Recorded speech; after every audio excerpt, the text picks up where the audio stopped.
Honourable home minister, honourable home minister, honourable home minister, एक second. Okay, one second, your mic will be on. जी महोदय, मुझे ये सब कहने की जरूरत नहीं है, लेकिन जो गुजरात में दंगे और फसाद हुए, कौन कौन उसके लिए जिम्मेदार थे, बताइए। Honourable home minister. मान्यवर, मैं ध्यान से बारीकी से पूरे संवाद को सुन रहा हूं। माननीय सदस्य सुधांशु जी ने दिग्विजय सिंह का नाम नहीं दिया। अब वो खड़े होकर कहे मेरे बारे में कहा, इससे साबित हो गए। और अभी भी मौका है, आपने नहीं कहा है कि 26/11 के हमले में आरएसएस का हाथ था, तो अभी खड़े होकर माइक चालू कराकर बुलवा दीजिए। माननीय, और आपत्तिजनक बात है, मैंने ये बात कभी नहीं कही है, ये आप लोगों का प्रचार है। मेरी आपत्ति इस बात की थी कि सभी माननीय सदस्य ने और बात कही है कि अब हमारे तरफ ऐसे ऐसे मुसलमान थे और वैसे वैसे मुसलमान हम लोग की तरफ थे। ये पूरे समाज के साथ, पूरे अल्पसंख्यक समाज के साथ अपमानजनक बात है। और माननीय सभापति महोदय, आप बताइए, माननीय गृह मंत्री जी, आप वहां पर जब गृह मंत्री थे, जब दंगे हुए थे, तो आप लोगों का क्या रोल था, ये जन जाहिर ऑनरेबल होम मिनिस्टर। मान्यवर, इनको मेरा हुआ ऐसा है कि मैं ही दिखाई पड़ता हूं। आपकी सुनिए, अब सुनिए ना दिग्विजय सिंह, सुनिए, एक मिनट सुनिए। दंगे शांत होने के बाद 18 महीने के बाद मैं गृह मंत्री बना। दंगा हुआ तब मैं गृह मंत्री नहीं था। सुधांशु त्रिवेदी। संदर्भ में किसी का नाम नहीं लिया। अजीज बर्नी की किताब थी 26/11 एंड आरएसएस कॉन्स्पिरेसी, कोई जाके चेक कर ले उसमें कौन कौन कहां कहां था। अब मैं मुसलमानों के बारे में कहना चाहता हूं, मुस्लिम समाज के लिए। बहुत से लोग ऐसे हैं जिनको मुस्लिम समाज की हिस्ट्री नहीं पता है। मैं बताना चाहता हूं, भारत से जब न्यूमेरिक सिस्टम सबसे पहले गया तो अल जहार थे सबसे पहले, जिन्होंने जाके 1793 में जो सूर्य सिद्धांत था उसका अरबी में ट्रांसलेशन हुआ सिंध हिंद। और हम बता रहे हैं हम किस तरह के मुस्लिम को साथ रखते हैं। डॉक्टर कलाम से बड़ा आलिम इस्लाम में साइंसदान नहीं हुआ, और आरिफ मोहम्मद खान साहब जो बिहार के गवर्नर हैं, उनसे बड़ा आलिम फाजिल मुसलमान आज सियासी जमात में तो नहीं होगा, यह मैं दावे के साथ कह सकता हूं। मगर मैं बताना चाहता हूं सर, उसके बाद उन्होंने एक किताब लिखी, एक सर 10th सेंचुरी के मुस्लिम राइटर थे जिन्होंने किताब लिखी, उसका नाम था the compendious book of balancing and completion according to Hindu calculation, जिसको शॉर्ट में अल जब्र कहा गया, और वहां से अलजबरा निकला। और सर उसके बाद अल ख्वारिज्म आया। और सर आज मेरे ख्याल से सदन के बहुत से लोगों को नहीं पता होगा, ये जो एल्गोरिथम वर्ड है ये अल ख्वारिज्म से आया हुआ है। एक जमाने में इस्लाम में बैतुल हिकमत था, यानी वो सबसे बड़ा हिकमत का केंद्र था। जब एक से एक लोग होते थे, बहुतों को नहीं पता होगा कि कोलंबस ने जिस नक्शे के थ्रू दुनिया ट्रेवल किया था, वो बनाने वाला भी एक मुस्लिम था, अल इदरीसी।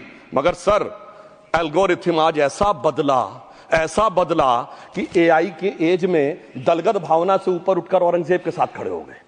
सर ये एल्गोरिथम किसने बदल दिया, ये मैं बताना चाहता हूं। इस पे थोड़ा सोचने की जरूरत है। इसलिए मैं कहता हूं मुस्लिम पॉलिटिक्स की सोच क्या थी, हमने किन मुसलमानों का साथ दिया है, मैं बताना चाहता हूं। सर वीर अब्दुल हमीद की शहादत की 50वीं वर्षगांठ 2015 में हुई।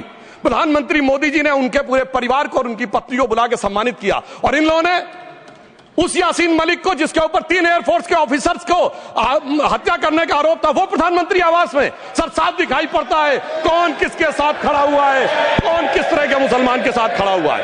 और सर मैं ये भी कहना चाहता हूं, सर ये सर अपने टर्न पे बोलिए। सर पिछले 30-35 सालों से हुआ खड़ा किया जा रहा है। 1990 में जब राम मंदिर आंदोलन हुआ, कहा गया बीजेपी आएगी उत्तर प्रदेश में खा जाएगी। सर बीजेपी आने के बाद उत्तर प्रदेश में जानते क्या हुआ? सर 22 साल से शिया सुन्नी के बीच में जो दंगे चलते थे, और मदे साबा का जुलूस नहीं निकलता था, शिया समुदाय का मदे साबा का जुलूस लखनऊ में हमारी सरकार में निकलना शुरू हुआ। और उसके बाद कहा गया केंद्र में भाजपा आएगी तो खा जाएगी। सर अटल जी की सरकार आई, इतनी शानदार स्थिति रही। उसके बाद कहा गया गुजरात में आएगी तो भाजपा खा जाएगी। सर गुजरात का मुसलमान आज सबसे समृद्ध मुसलमान है, सबसे ज्यादा जकात वहां से आता है। उसके बाद कहा गया मोदी जी की सरकार आएगी तो क्या होगा। सर मोदी जी की सरकार आने के बाद हमारे साथियों ने बताया है अल्पसंख्यक समुदाय के 70% लोग हैं जिनको किसी न किसी एक योजना का लाभ जरूर मिला है। और सर फिर कहा गया सीए आएगा तो नागरिकता छिन जाएगी। सर उसके बाद भी आपने सब देखा, और सर हम बचपन में सुनते थे कि राम मंदिर बनने लगेगा तो मिडिल ईस्ट के देश पेट्रोल देना बंद कर देंगे। सर राम मंदिर भी बन रहा है और भारत मिडिल ईस्ट कॉरिडोर भी बन रहा है और अबू धाबी में भी मंदिर बन रहा है और 4 मुस्लिम देशों ने सर्वोच्च नागरिक सम्मान मोदी जी को दिया हुआ है। इसलिए मैं कहना चाहता हूं सर, मर्ज हो तो उसका इलाज किया जा सकता है। जैसे हमारे यहां वैद धनवंतर माने गए हैं, इस्लामी अकीदे में वैद हकीम लुकमान माने गए, तो कहा गया है उनके लिए कि इसमें क्या रखा है, देखे है जो तू आन के पास, बदगुमा वहम की दारू नहीं लुकमान के पास। यानी मर्ज का इलाज है पर वहम का इलाज तो हकीम लुकमान भी नहीं कर सकते जो आपने पाल कर रखा है। मैं कहना चाहता हूं हम किन मुसलमानों की बात करते हैं। आप गंगा जमुनी तहजीब की बात करते हैं। सर दारा शिकोह औरंगजेब का बड़ा भाई था, उसने उपनिषदों का अध्ययन किया, संस्कृत में अनुवाद कराया और नाम रखा सिर्राए अकबर, यानी वर्ड्स ऑफ गॉड। मैंने किसी को दारा शिकोह की जयंती मनाते हुए नहीं देखा। मैं पूछना चाहता हूं बेगम बीबी ताज, उनके घर पे जाते किसी ने सुना? सर ये बताइए, आलम शेख इतने बड़े कृष्ण भक्त कवि, किसी ने सुना उनके घर पे जाते हुए? मलिक मोहम्मद जायसी जिन्होंने पद्मावत लिखा, उत्तर प्रदेश के रहने वाले, उनके घर पे कोई गया?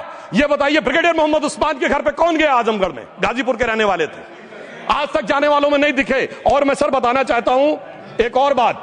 सर एक सैयद इब्राहिम रसखान हुए हैं, बहुत बड़े कृष्ण भक्त के कवि। सर जिन्होंने क्या लिखा, उन्होंने कहा मेरा अगला जन्म हो तो भी मैं कृष्ण भक्ति बनना चाहूंगा, मनुष्य बनूं तो ग्वाल बाले के रूप में और पशु बनूं तो गाय के रूप में। उन्होंने कहा मानुस हो तो वही रसखान, बसों ब्रज गोकुल गांव के ग्वारन, जो पशु हो तो कहा बस मेरो चरो नित नंद की धेनु मजारन। सर उन्होंने कहा गायों के बीच में नंद बाबा की गायों में जन्म लेना चाहूंगा। मगर सर आज एक ऐसे नेता आए हैं इस देश में जिनको गायों से बदबू आने लगी है, तो उनके लिए मुझे मेरे मन में भाव आता है सर कि श्री रामचंद्र कह गए सिया से, ऐसा कलयुग आएगा गोपालक श्री यदुवर कुल में एक ऐसा नेता आएगा जिसे बकरे कटने में खुशबू मिलेगी, गौ माता में बदबू पाएगा। रामचंद्र कह गए सिया से कैसा कलयुग आएगा। अब सर मैं एक और बात भी कहना चाहता हूं, हम किनको मानते हैं? सर नजीर अकबराबादी को सुनिए, कृष्ण भक्त के लिए क्या कहा। सर मैं एक बोलना चाहता हूं, बुल्ले शाह ने क्या कहा। बुल्ले शाह ने कहा, अभी होली गुजरी है, उसने कहा था आज होली खेलूंगी मैं, कर बिस्मिल्लाह।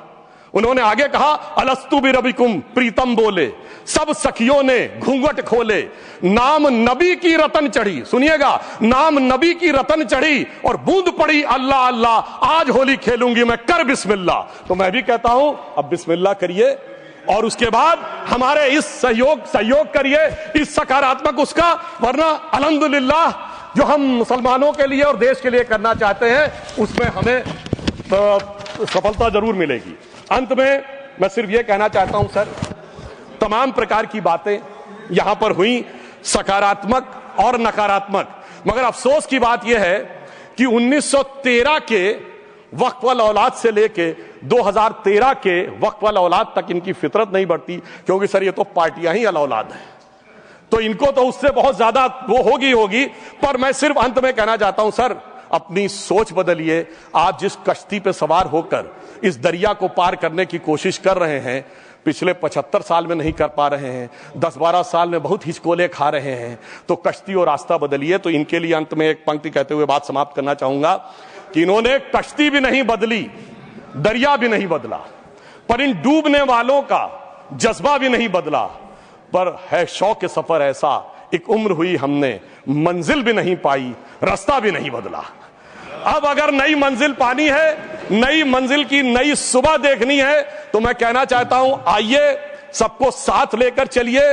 और एक ऐसा वक्त आया है जब मैं जो हमारे किरण रिजिजू जी ने कहा था कि मैंने एक शम्मा जलाई हवाओं के खिलाफ, तो मैं प्रधानमंत्री मोदी जी की तरफ से कहता हूं कि हमें इल्जाम मत दीजिए, बहुत अफसोस होता है, हमें इल्जाम मत दीजिए, बहुत अफसोस होता है। बड़ी तरकीब से कश्ती यहां तक लेके आए हैं और बदल देते हैं हम दरिया की लहरें अपनी हिम्मत से, आंधियों में भी अक्सर चिराग हमने जलाए हैं। धन्यवाद।